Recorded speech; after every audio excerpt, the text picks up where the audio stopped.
السلام علیکم ورحمۃ اللہ وبرکاتہ. حامدا ومصلیا اما بعد.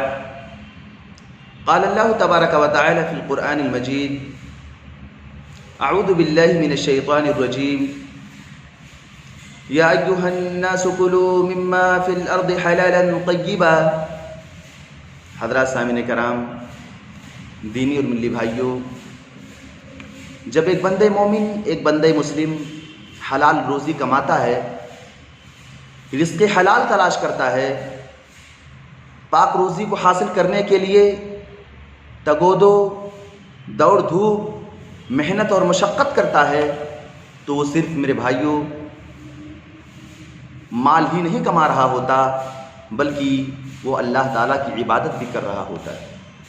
اس لیے کہ بھائیوں، حلال روزی کو تلاش کرنا اپنے بچوں کی تربیت کے لیے، بچوں کی تعلیم کے انتظام کے لیے، گھر کو چلانے کے لیے حلال روزی کو تلاش کرنا، اس کے لیے دوڑ دھوپ کرنا، یہ اللہ تعالیٰ کی عبادت ہے.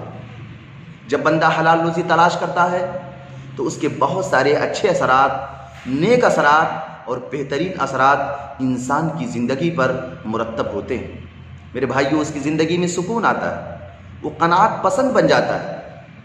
مال کے تعلق سے اللہ تعالیٰ کا جو فیصلہ ہے، اس فیصلے پر وہ راضی رہتا ہے. اس کے اندر اللہ تعالیٰ کی شکر گزاری کا جذبہ پیدا ہوتا ہے. میرے بھائیوں، بلکہ عبادتوں میں اس کو مزہ آتا ہے، عبادتوں میں اس کو مزہ آتا ہے. اس کے برعکس میرے بھائی اور دوستو، ایک بندہ جو حرام روزی کماتا ہے، ناپاک روزی کماتا ہے، خبیث روزی کماتا ہے، تو اللہ تعالیٰ کی عبادت نہیں بلکہ اللہ تعالیٰ کی معصیت اور اللہ تعالیٰ کی نافرمانی کرتا ہے.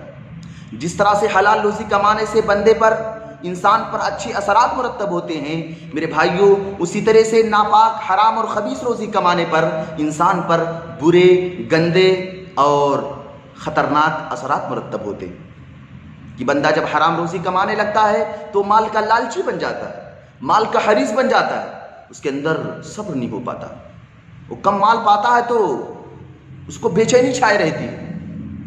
اللہ تعالیٰ کی عبادت میں اس کو مزہ نہیں ملتا ہے، عمل صالح پر، عبادتوں پر اس کو مزہ نہیں ملتا ہے، اس کی زندگی میں سکون نہیں ہوتا ہے، اس کی زندگی میں قناعت نہیں ہوتی ہے، وغیرہ وغیرہ بہت سارے برے اثرات مرتب ہوتے ہیں. میرے بھائیوں، ان برے اثرات میں سے کچھ اثرات کا تعلق دنیا سے ہے، یعنی دنیاوی اثرات ہوتے ہیں، اور بہت سارے اثرات ایسے ہوتے ہیں جن کا تعلق اخروی اثرات سے ہے.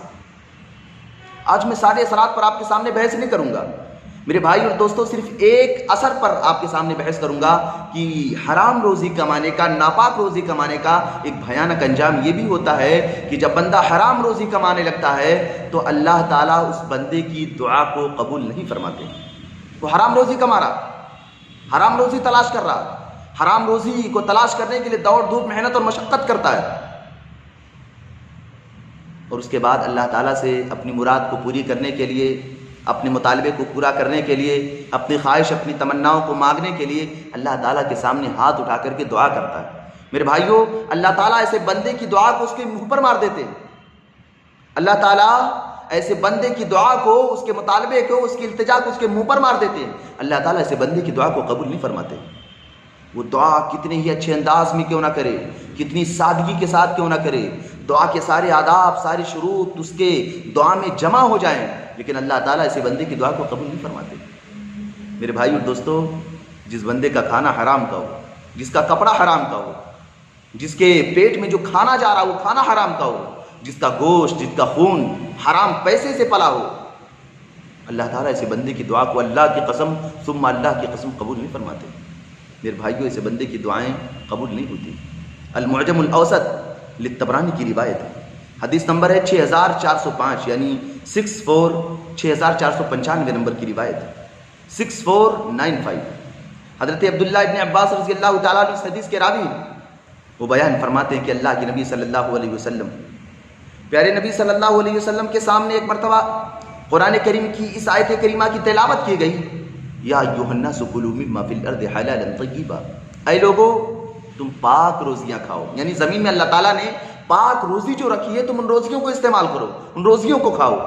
ابن عباس رضی اللہ تعالیٰ عنہ بیان فرماتے ہیں، جب پیارے نبی صلی اللہ علیہ وسلم کے سامنے اس آیت کریمہ کی تلاوت کی گئی تو حضرت سعد بن ابی وقاص رضی اللہ تعالیٰ عنہ کھڑے ہوئے اور پیارے نبی صلی اللہ علیہ وسلم سے مطالبہ کیا، اے اللہ کے نبی صلی اللہ علیہ وسلم ادعو اللہ ان یجعلنی مستجاب الدعوات، اے اللہ کے نبی صلی اللہ علیہ وسلم آپ اللہ تعالیٰ سے دعا کیجئے کہ اللہ تعالیٰ مجھے مستجاب الدعوات بنا دے، یعنی میں اللہ تعالیٰ سے کوئی بھی دعا کروں، اللہ تعالیٰ سے کوئی بھی مطالبہ مانگوں، اللہ تعالیٰ کے سامنے کوئی بھی التجا کروں، اپنی کوئی بھی مراد اللہ تعالیٰ کے سامنے رکھوں، تو اللہ تعالیٰ میری ہر دعا کو، ہر بات کو، ہر التجا کو قبول فرما لے۔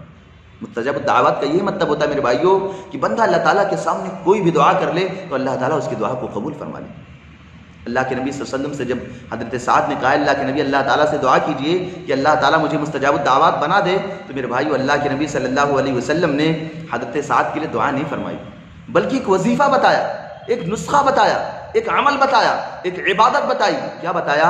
اطب مطعمک تکن مستجاب الدعوات، اے سعد تم اپنی روزی کو حلال کر لو، اپنی روزی کو پاک کر لو، تمہاری روزی حاصل کرنے کا جو ذریعہ ہے ان ذرائع، ان مسائل کو، آمدنی کے ذرائع کو حلال کر لو، پاک بنا لو، تم مستجاب الدعوات بن جاؤ گے، اللہ تعالیٰ تمہاری ایک ایک دعا کو قبول فرمائیں گے۔ میرے بھائی اور دوستو، اس کا مفہوم کیا نکلا کہ جب بندہ حلال روزی اپناتا ہے تو اللہ تعالیٰ اس کی دعا کو قبول فرماتے ہیں، لیکن بندہ جب حرام روزی اپنائے گا، اپنی روزی کو حاصل کرنے کے لیے حرام ذریعوں کو اپنائے گا تو اللہ تعالیٰ اس کی دعا کو قبول نہیں فرمائیں گے۔ اس حدیث کا مطلب نکلا۔ میرے بھائیوں، علماء کرام کا یہ کہنا ہے کہ یہ حدیث ضعیف ہے، اور صحیح بات یہ ہے یہ حدیث ضعیف ہے، سنداً یہ حدیث ضعیف ہے، لیکن بھائیوں اس حدیث میں جو پیغام ہے، معنی کے اعتبار سے، مطلب کے اعتبار سے یہ حدیث صحیح ہے، چونکہ اس معنی کی بہت ساری روایتیں دیگر اور کتابوں میں آئیں جو اس معنی کی تائید کرتی ہیں۔ چنانچہ صحیح مسلم میں حدیث نمبر 1015 نمبر کے تحت ایک روایت آئی ہے، یعنی 1015 نمبر کے تحت حضرت ابو ہریرہ رضی اللہ تعالیٰ عنہ اس حدیث کے راوی ہیں۔ ایک بہت لمبی حدیث ہے میرے بھائیوں، حدیث کا ایک ٹکڑا میں آپ کے سامنے پیش کرتا ہوں۔ حضرت ابو ہریرہ بیان فرماتے کہ اللہ کے نبی صلی اللہ علیہ وسلم نے بیان فرمایا، الرجل یطیل السفر اشعث اغبر یمد یدیہ الی السماء یا رب یا رب مطعمہ حرام ومشربہ حرام وملبسہ حرام فأنى يستجاب له وغذي بالحرام فأنى يستجاب له۔ حضرت ابو ہریرہ بیان فرماتے کہ اللہ کے نبی صلی اللہ علیہ وسلم نے بیان فرمایا، ایک بندہ ہے، وہ لمبا سفر کرتا ہے، اس کے بال پراگندہ ہے، اس کے کپڑے پراگندہ ہے، وہ اپنے ہاتھوں کو اللہ تعالیٰ کے دربار میں اٹھاتا ہے سفر کی حالت میں، انتہائی تواضع و خاکساری کے عالم میں اللہ تعالیٰ کے سامنے اپنے ہاتھوں کو اٹھاتا ہے اور دعا کرتا ہے کہ اے میرے رب، اے میرے رب۔ بعض روایتوں میں آیا کہ اے میرے رب مجھے معاف فرما دے، اے میرے رب مجھے بخت دے، اے میرے رب، اے میرے رب۔ میرے بھائیوں، انتہائی سادگی کے ساتھ الحاح وزاری کر کے، گریہ وزاری کر کے اللہ تعالیٰ سے دعا کرتا ہے، لیکن اللہ تعالیٰ اسے بندے کی دعا کو قبول نہیں فرماتے، جبکہ سفر میں بھی ہے وہ، اللہ تعالیٰ اس بندے کی دعا کو قبول نہیں فرماتے۔ بلکہ میرے بھائیو، اللہ کے نبی صلی اللہ علیہ وسلم نے بیان فرمایا، کیا بیان فرمایا؟ مطعمہ حرام ومشربہ حرام وملبسہ حرام، اس بندے کا کھانا حرام کا، اس کا پینا حرام کا، اس کے جسم پہ جو کپڑا وہ کپڑا حرام کا، وغذی بالحرام، اس کا گوشت پوشت جو بنا، اس کی پرورش جس پیسے سے ہوئی وہ بھی حرام کا، فأنى يستجاب له۔ تو اللہ تعالیٰ اس بندے کی دعا کو کیسے قبول فرمائے؟ اللہ تعالیٰ اس بندے کی دعا کو کیسے قبول فرمائے؟ میرے بھائی اور دوستوں، پتہ کیا چلا کہ جب بندہ حرام کماتا ہے، حرام کا پہنتا ہے، حرام کھاتا اور پیتا ہے، حرام پیسوں سے اس کی پرورش ہوتی ہے، تو اللہ تعالیٰ ایسے بندے کی دعاؤں کو اس کے منہ پر مار دیتے، اللہ تعالیٰ ایسے بندے کی دعا بھی قبول نہیں فرماتے۔